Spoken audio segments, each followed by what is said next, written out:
வணக்கம் நேயர்களே. திமுக ஆட்சி ஒழியணும். திமுக ஆட்சி வீட்டுக்கு அனுப்பணும். திமுக ஒரு மாற்று சக்தி வரணும். அதுக்கு பதிலா அப்படின்னு சொல்லிட்டு நெறைய பேர் பேசுறாங்க. திமுக ஒரு சாதாரண கட்சி இல்ல. அது ஒரு பெரிய கட்சி தான். ஏன்னு கேட்டீங்கன்னா, அது ஒரு 75 வருஷமா அந்த கட்சி ஒரு பெரிய ஆ நிலைப்பாடோட தமிழ்நாட்டுல இயங்கிட்டு இருக்கு. இல்லைன்னா இத்தன நாள் மக்கள் அவங்கள ஆதரிச்சிருக்க மாட்டாங்க. அந்த அளவுக்கு ஒரு நல்ல கட்சி தான். ஆ அங்கங்க ஊழல் நடந்தாலும் கூட, திமுக கட்சிய பொறுத்தளவுக்கு ஆ பாதி நல்லதும் பண்ணியிருப்பாங்க, பாதி கெட்டதும் பண்ணியிருப்பாங்க. அதுபோல தான் இந்த தேர்தல்லாம் முடிஞ்ச தேர்தல்ல குடுத்த வாக்குறுதியில ஏதோ ஒரு 10, 15%, 20% பக்கமா நிறைவேத்தியிருக்காங்க. அதுல முக்கியமான ஒண்ணு என்னன்னு பார்த்தீங்கன்னா, அ மகளிருக்கு ரூ. 1000யும், மகளிருக்கு பேருந்து இலவசமும், அப்புறம் பார்த்தீங்கன்னா, இந்த காலை உணவு திட்டம், அப்புறம் பார்த்தீங்கன்னா, இந்த தவப்புதல்வன், இந்த பாப்பாளுகளுக்கு 1000 அப்படின்னு சொல்லிட்டு இதெல்லாம் அவங்களுடைய ப்ளஸ்ஸு. அடுத்து பார்த்தீங்கன்னா, இது நம்ம மறுத்தாலும், ஆ வேணும்னே நம்ம பேசினாலும் கூட, இதெல்லாம் ஒரு பக்கம் மக்கள் வாங்கிட்டு தான் இருக்காங்க. அதுக்கு உண்டான பயன அடைஞ்சுட்டு தான் இருக்காங்க. நம்ம சும்மா எல்லாத்துலயுமே திமுகவ குறை சொல்லிற முடியாது. ஏன்னு கேட்டீங்கன்னா, அவங்க ஒரு பாதி அளவுக்கு ஓரளவுக்கு நல்லாட்சி குடுத்துட்டு தான் இருக்காங்க. அவங்களால என்ன முடியுமோ அத பண்றாங்க. முடியாதது கூட இருக்கிறவங்க தான் அவங்கள கெட்ட பேர் வாங்க வைக்கிற மாரி பண்றாங்க அமைச்சர்கள். மத்தபடி ஸ்டாலின் மேலயோ, அ உதயநிதி ஸ்டாலின் மேலயோ நம்மளுக்கு தனிப்பட்ட பாகுபாடான கருத்து எதுவுமே கிடையாது. ஏன்னு கேட்டீங்கன்னா, அவங்களும் அ முடிஞ்ச அளவுக்கு பண்ணிட்டு தான் இருக்காங்க. ஆனா, குறுக்க இருக்கவங்க தான் இந்த மாரிலாம் பண்ணி அவங்களுக்கு ஒரு கெட்ட பேர் வாங்கி வைக்கிற மாரி பண்றாங்க. இப்ப அதுபோல இப்ப என்ன ஆகுதுன்னு பார்த்தீங்கன்னா, நேற்றைய தினத்தில அவர் ஒரு வாக்குச்சாவடி, எனது வாக்குச்சாவடின்னு சொல்லிட்டு ஒரு நிகழ்ச்சி நடத்தினாரு. மகாபலிபுரத்தில விஜய் சார் மக்கள் கூட்டம் நடத்தினாரு பார்த்தீங்களா? அந்த மண்டபத்திலேயே அவரும் வச்சிருக்காரு, அந்த ஹோட்டல்லயே. அவரு என்ன சொல்லியிருக்காருன்னு பார்த்தீங்கன்னா, "பாசிச பாஜக என்னைக்குமே உள்ள வராது." அப்படின்னு சொல்லி, எத்தன தீய சக்திகள் வந்தாலும் திமுகவ ஒழிக்க முடியாது. அடுத்த முறையும் நாங்க தான் வருவோம்." அப்படின்னு சொல்லிட்டு அவங்க நம்பிக்கையோட சொல்லியிருக்காங்க. அவங்க நம்பிக்கையும் கூட ஒரு பக்கம் இருக்கட்டும். இப்போ விஜய் இப்ப எந்த பக்கம் சாய்வாரு அப்படின்னு சொல்லி தான் இப்ப எல்லாரும் பார்த்துட்டு இருக்காங்க. இன்னொரு விஷயம்னு பார்த்தீங்கன்னா, விஜய் மேல அ முழு பார்வையும் விஜய் மேல தான் இருக்கு. இப்ப அவர் எந்த கட்சிக்கு போனாலும் அந்த கட்சி கண்டிப்பா ஜெயிக்கும் அப்படிங்கிற எந்த மாற்று கருத்தும் கிடையாது. ஏன்னு கேட்டீங்கன்னா, இப்ப அந்த அளவுக்கு ஒரு கெப்பாசிட்டியோட இருக்கக்கூடிய ஒரு மனிதர் தான் விஜய் அவர்கள். அவருக்கு ஃபேன் பேஸ தாண்டி அவருக்கு நிறைய ஒரு மாற்றங்கள் ஏற்படுத்தக்கூடிய அவருடைய தொண்டர்களாகட்டும், அவருடைய நிர்வாகிகளாகட்டும், அவர் கூட இருக்கிறவங்களாகட்டும், எல்லாருமே பார்த்தீங்கன்னா, விஜய முழுக்கமா அ மக்களிடத்தில கொண்டு போய் சேர்க்கிறதுக்கு அடுத்த கட்ட நடவடிக்கை எடுத்திருக்காங்க. இப்ப என்ன ஆகுதுன்னு பார்த்தீங்கன்னா, மக்கள் சந்திப்பு இது எப்படி நடக்கப் போகுது அப்படின்னு சொல்லிட்டு எதிர்பார்ப்போட காத்திருக்காங்க. அதுபோல அதிமுகவாகட்டும், திமுகவாகட்டும், நாம் தமிழராகட்டும், பாமகவாகட்டும், இன்னும் சொல்லிட்டு அமமுக, இன்னும் நெறைய கட்சிகள் தேமுதிகன்னு சொல்லிட்டு எல்லா கட்சிகளுடைய முக்கியமான நிர்வாகிகள் கூட விஜய் சாரோட பேச்சுவார்த்தை நடத்திட்டு இருக்காங்க. என்னன்னு பார்த்தீங்கன்னா, எப்படியாவது நம்மளுக்கு ஒரு ஓரத்துலயாவது கொஞ்சம் கிடைக்குமா? அப்படிங்கிற மாரி பார்த்துக்கிட்டு இருக்கிறாங்க. அதுக்கு உண்டான கால சூழல் ஜனவரி மாசம் கண்டிப்பா இதுக்கு உண்டான கால சூழல் வரும். டிசம்பர் கடைசி வாரத்தில கூட வரதுக்கு வாய்ப்பு இருக்கு. நிறைய மாற்றங்களை நம்ம எப்பவுமே எதிர்பார்த்துக்கிட்டே இருப்போம். ஏன்னா நிலைப்பாடுகள் மாறிக்கிட்டே இருக்கிறது தானே. அதப்போல மாறிட்டே தான் இருக்கும். இன்னொரு விஷயம்னு பார்த்தீங்கன்னா, நம்ம விஜய் சார் அவர்கள் மக்கள் சந்திப்புக்கு அப்புறம் நேத்து ஒரு ட்வீட் போட்டு ட்வீட் அண்ட் இது போட்டிருக்காரு. அறிக்கை விட்டுருக்காரு. அது என்ன, டெல்டாவுடைய விவசாயிகளினுடைய நெல்லு மூட்டையிலேயே புல்லாயிருச்சு அப்படின்னு சொல்லிட்டு அவர் ரொம்ப வருத்தப்பட்டிருக்காரு. இதுக்கு உண்டான நடவடிக்கை இன்னைக்கு என்ன சொல்லிக்கிறாங்கன்னு பார்த்தீங்கன்னா, 33% சேதமடைஞ்சவங்களுக்கு நிவாரணம் தமிழக அரசு அறிவிச்சிருக்கு அப்படின்னு சொல்லியிருக்கிறாங்க. அது இப்படின்னு சொல்லிட்டு அவங்க தான் இனிமேல் சொல்லணும். ஏன்னு கேட்டிங்கன்னா, விவசாயிகள இப்ப பாதுகாக்கணும். அவங்கள பாதுகாத்தோம்னா தான் அடுத்த கட்ட தலைமுறைக்கு சோறு அப்படிங்கன்னா என்னன்னு தெரியும். இல்லைன்னா அப்புறம் அவ்வளோதான். அதோட மாத்திரை சாப்பிட்டு நம்மள கம்முனு படுத்துக்க வேண்டியது தான். அந்த மாரி சூழ்நிலை தான். அதுபோல சீமான் அவர்கள் என்ன பண்ணியிருக்காருன்னு பார்த்தீங்கன்னா, நேற்றைய முந்தாநேத்து பொதுக்கூட்டத்தில விஜய் ஏன் கைது பண்ணல? அப்படின்னு சொல்லி கேட்டிருக்காரு. நேத்துன்னு நெனைக்கிறேன். கேட்டிருக்காரு. எதுக்குன்னா, இத்தன நாள் மனுஷன் கம்முனு இருந்தாரு. இப்போ மக்கள வேற சந்திச்சுட்டாரு. இப்போ வந்து சிபிஐ விசாரணை வச்சுருக்கிறீங்க. சிபிஐ போய் மக்களை கேட்டால் மக்கள் என்ன சொல்லுவாங்க? இந்த மாதிரி விஜய் மேலே தப்பு இல்லை அப்படின்னு சொல்லுவாங்க. விஜய் மேலே எந்த தப்பு இல்லை, விஜய் வந்து விட்டுருங்க, அவருக்கும் இதுக்கும் சம்மந்தம் இல்லை அப்படின்னு சொல்ல போகிறாங்க. இதுக்கு மேலே நீங்கள் சிபிஐ வச்சா என்ன, வைக்காட்டி என்ன அப்படின்னு சொல்லிட்டு சீமான் அவர்கள் கேள்வி எழுப்பியிருக்காங்க.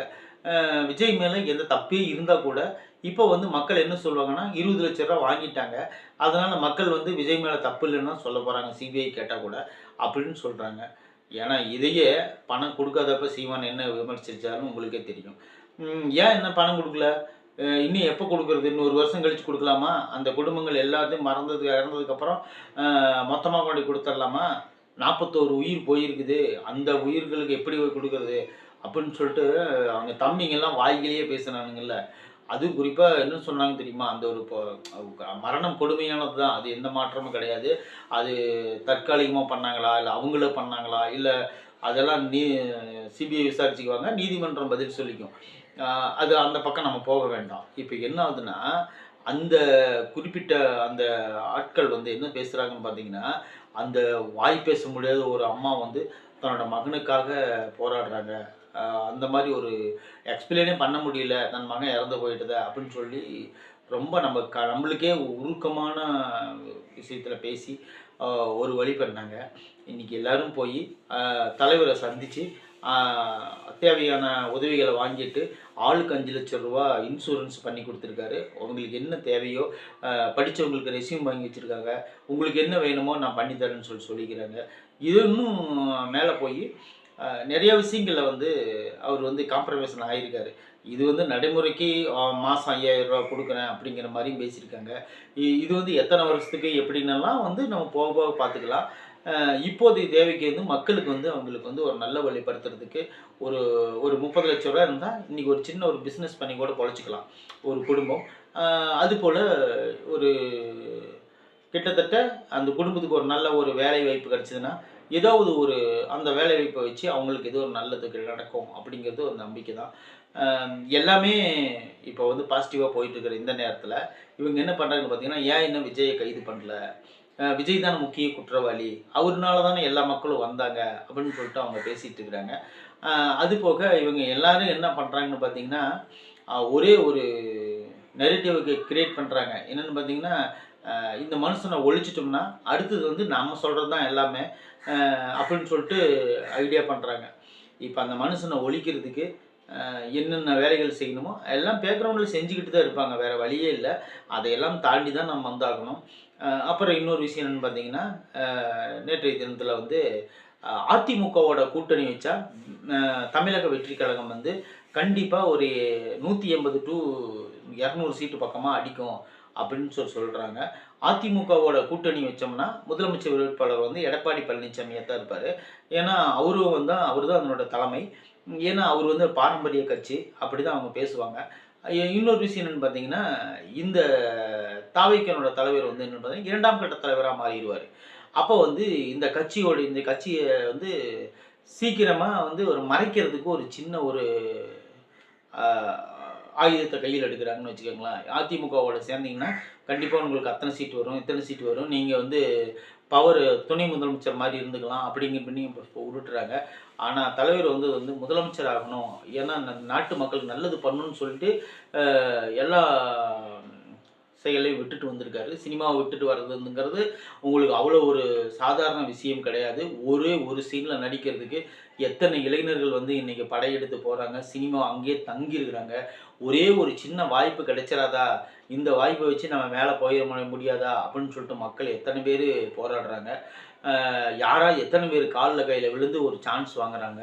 ஆனால் அதெல்லாம் இல்லாமல் இவர் வந்து சினிமாவில் சும்மா ஒரு மணி நேரம், அரை மணி நேரம், அதாவது ஒரு 30 நாள் 20 நாள் கால் ஷீட் குடித்தா கூட போதும், அப்படி ஒரு பெரிய ஒரு படத்தை எடுத்துருவேன், எத்தனை தயாரிப்பாளர் காத்துட்ருக்காங்க தெரியுமா, அதெல்லாம் விட்டுட்டு நான் வந்து மக்களுக்காக ஏதாவது ஒன்று பண்ணணும் அப்படின்னு சொல்லிட்டு வந்திருக்காரு.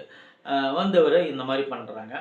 இன்னும் அவர் உஷாராக இருக்கணும். நேற்று தினத்தில் கூட பஸ்ஸில் வந்துட்டு போனதெல்லாம் வந்து என்ன அறிவுறுத்துறாங்கன்னு பார்த்தீங்கன்னா, பஸ்ஸை பார்த்து இயக்குங்க, பஸ்ஸை வந்து எவ்வளோ ஒரு இக்கட்டான சூழ்நிலையிலையும் வேகமாக இயக்காதீங்கன்னு சொல்லிட்டு நேற்று பெரிய ஒரு கிளாஸே நடந்திருக்குது. அந்த பஸ்ஸில் போய் கூட்டிகிட்டு வந்து மக்களை சந்திக்கிறதுக்கு முந்தா நேற்று. இன்னும் நிறைய விஷயங்கள் நடக்குது நம்மளுக்கு தெரியாமல். ஏன்னு கேட்டிங்கன்னா, தலைவர் வந்து எடுத்தமா கவுத்தமான ஒரு விஷயத்த பண்ணவே மாட்டார். அவருக்கு எல்லாம் தெரியும். தெரிஞ்சிருந்தாலும் அது ஒரு டிசிஷன் எடுக்கிறதுக்காக அவங்கக்கிட்ட கேட்பார். இன்னும் ஒன்று சொல்ல போனோம்னு பார்த்தீங்கன்னா, நடக்கக்கூடிய நிகழ்வுகள் வந்து மிக மோசமாகவும் மிக ஆபத்தாகவும் இருக்குது. சீமான் அவர்கள் சொன்னாரே அன்னைக்கு, நான் அன்றைக்கே தம்பிக்கிட்ட தனிப்பட்ட முறையில் சொன்னேன், இது பெரிய ஆழி, இதில் வந்து பெரிய பெரிய முதலைகள், பெரிய பெரிய சுறாக்கள் உலாவிட்டு இருக்குது அப்படின்னு சொன்னேன். அதை வந்து மேடையில் காமெடி பண்ணி சிரிக்கிறாரு அப்படின்னு சொன்னார். இதெல்லாம் தெரிஞ்சுக்காமலா விஜய் வந்திருப்பார்? அவருக்கு எல்லாமே தெரியும். ஆனால் இந்த மாதிரி நடக்கும்னு அவருக்கு தெரியாது. ஏன்னா இப்படி நடக்கும்னு அவருக்கு தெரிஞ்சிருந்தால் அவருக்கு என்ன ஆசையா சொல்லுங்கள்? பெரிய ஒரு ஸ்டாம்படி நடக்கணும் அப்படின்னு சொல்லிட்டு அவருக்கு என்ன ஆசையா? கிடையாது. ஏன்னா தலைவருடைய பாதையில் நீங்கள் பார்த்தீங்கன்னா, எப்பவுமே ஏதாவது ஒன்று நல்லது பண்ணணும் மக்களுக்கு அப்படின்னு தான் சிந்திக்கிறாரே தவிர, இப்போது போகிற வாக்கில் ஏதோ ஒன்று பேசிட்டு போயிடலாம் அப்படின்னால நினைக்கல. இதுவரையிலுமே அவர் யாரையுமே அவரோட வாயால், மற்றவங்கன்னா பேசியிருப்பாங்க, அந்த தொண்டர்கள், யூடியூபர்ஸு, சப்போர்ட்டர்ஸு, விர்ச்சுவல் வாரியர்ஸ் இவங்கெல்லாம் பேசியிருக்கலாம். ஆனால் தளபதி வாயிலிருந்து யாரையும் இதுவரையிலும் கெட்ட வார்த்தையாக, ஒரு தவறான ஒரு வார்த்தையாக அவர் பேசலை. ஸ்டாலின் அங்கிள் அப்படின்னு சொல்லிட்டாராம். அது ஒரு பெரிய இஷ்யூவை மாற்றினாங்க. எப்போ அங்கிள்ங்கிறது ஒரு பெரிய வார்த்தை, ஒரு தவறான வார்த்தை கிடையாது. அது இங்கிலீஷில் சொல்ல போனால் நம்ம அது எல்லா உறவு முறைக்கும் அங்கிள் தான் போட்டு பேசுவாங்க. இன்னொரு விஷயம்னு பார்த்தீங்கன்னா, சீமான் வந்து விஜய் சாரை பேசாத விஜய் சாரையும் ஸ்டாலின் ஐயாவையும் கலைஞர் ஐயாவையும் பேசாத பேச்சா எல்லாத்தையும் பேசுவார் அவர். ஏன்னா அவர் பேசிட்டா தப்பு இல்லை, அவரும் ஒரு தலைவர் தான், அவர் பேசிட்டா தப்பு இல்லை, மற்றவங்க பேசினா தப்பு. இது என்ன ஒரு நியாயம்? எனக்கு இன்னும் புரியல. சரி, ஓகே. இருந்தாலும் நாம் தமிழர் கட்சி வந்து நம்ம அதிகமாக சொல்லக்கூடாது. ஏன்னு கேட்டிங்கன்னா, அவங்களும் 5 வருஷம் என்ன எதையாவது ஒன்று செஞ்சுக்கிட்டு தான் இருக்காங்க. சும்மா அவங்களும் சும்மா வீட்டில் உட்காரல, ஏதாவது ஒன்று பண்ணிட்டு தான் இருக்காங்க. அவங்களையும் நம்ம வந்து ரொம்ப இதாக பண்ணக்கூடாது இல்லை. ஏன்னா எல்லாத்தையும் நம்ம சமமாக நடத்தணும். விஜய் சார் மேலே தனி ஈடுபாடு இருக்கிறதுனால நாம் அவரை கொஞ்சம் மேன்மையாக நடத்துகிறோம், அவ்வளோதான். மற்றபடி நம்மளுக்கு எதிரியோ, மற்றபடி நம்மளுக்கு வந்து இவங்க இது பண்ணுறாங்க இது பண்ணுறாங்க அப்படிங்கிற மாதிரி நம்மளுக்கு வந்து ஒரு எண்ணமும் கிடையாது. ஏன்னு கேட்டிங்கன்னா, நம்மளோட அரசியல் வந்து ஒரு தலைவர், அவருக்கு வந்து நம்ம சப்போர்ட் பண்ணுறோமா அதுதான் நம்ம யோசிக்கணும். மற்றபடி எல்லாம் எந்த ஒரு தவறான வார்த்தையும் நம்ம சேனலில் பயன்படுத்திடக்கூடாது அப்படின்னு தான் நான் இதுவரையிலும் சேனல் நடத்திட்டு இருக்கேன். கிட்டத்தட்ட நம்மளுக்கு சப்போர்ட் பண்ணுற மக்கள் வந்து கண்டிப்பாக சப்போர்ட் பண்ணுங்கள், சப்ஸ்கிரைப் பண்ணி வைங்க. நம்ம வீடியோவை 4 பேர்த்துக்கு ஷேர் பண்ணி விட்டிங்கன்னா உங்களுக்கு தரமான வீடியோக்களை கொடுக்க நான் தயாராக இருக்கேன். அரசியல் என்றும் நம்மோடு, நான் என்றும் உங்களோடு. நன்றி.